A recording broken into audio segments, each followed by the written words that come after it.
Far away on Sodor, the steam engines were confident, cheerful, and determined not to be bullied by Diesel.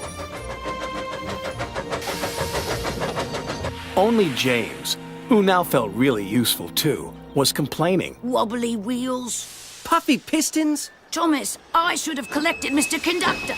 James is right, little Thomas. Collecting Mr. Conductor is an important job. Important is big. James is a big engine. You, Thomas, are small. Small, small, small, teeny, weeny, weeny. And I'm a big blue engine who knows everything. Shut up. You're all jealous. Bossy sprockets. All that steam has gone to your funnel. Cheer up, Thomas. Hey, there they are. We'll fix their wagons. I'm not good at backing up. Me neither. What's important is to stand up on our own wheels to Diesel. Toby's right.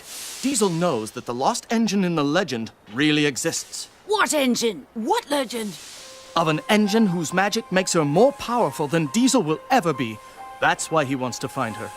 Then we'd better find her first. Leave it to the big engines, Percy. Little engines can do big things, especially when they have nice blue paint like me.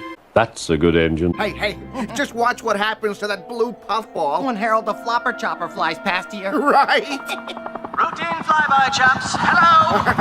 The boss dumps sneezing powder everywhere. Let's start laughing now. Oh, sorry, brutes. Bit of a dust-up. Love to stay and clean up. Got to go. Bye now!